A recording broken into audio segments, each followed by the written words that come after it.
News Center 10 with Rick Douglas and Mary Hughes, Len Davis and Mark Middleton. And tonight, we never had a fair trial or anything. We were just told to go, and we could do nothing about it. it was wartime, and all Japanese Americans were enemies of the government. Tonight, Len Clements begins a special series of reports on America's only experiment with concentration camps. The American Civil Liberties Union called it the worst single wholesale violation of civil rights of American citizens in our history. They were talking about the locking up of more than 120,000 Japanese American citizens during World War II. Well, tonight Len Clements begins a 6-part special report looking into just what happened and why. Len? They came here, Mary, like all immigrants do, seeking a better life. Most of them lived quietly, working as farmers and fishermen along the West Coast. Their children were born and raised here and were taught the principles of liberty and justice for all in American schools. But in the latter part of 1941, something happened that changed all that.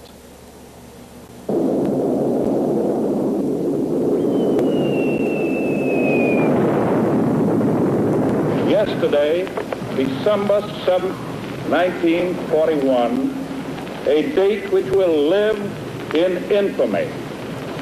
The United States of America was suddenly and deliberately attacked by naval and air forces of the Empire of Japan.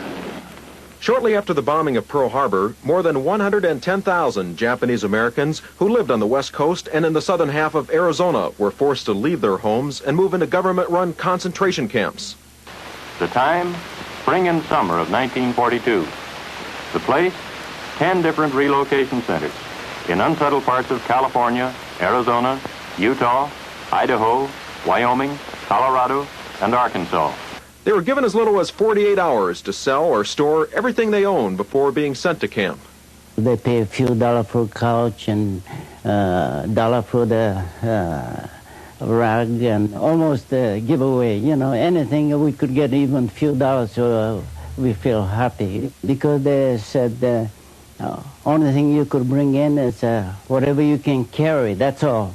The one suitcase for the person or one bag for the person, that's all you could bring in.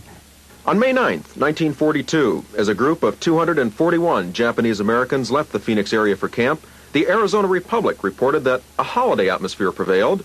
The Republic quoted one of them as saying, "This is our way of serving our government, and we're going to do it cheerfully."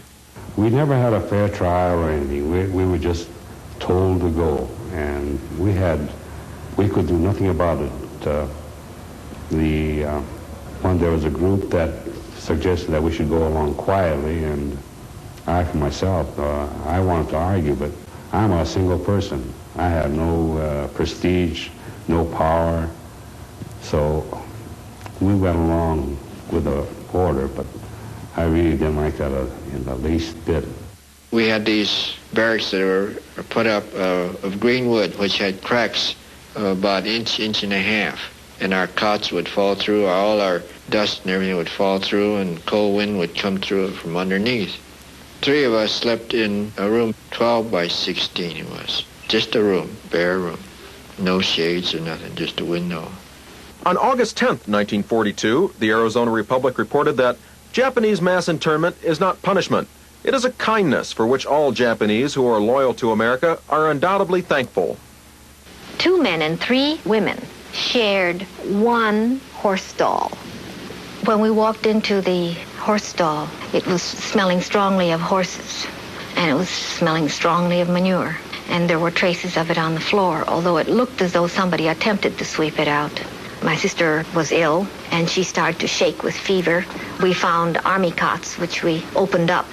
Metal army cots are like sieves, so you need a pad.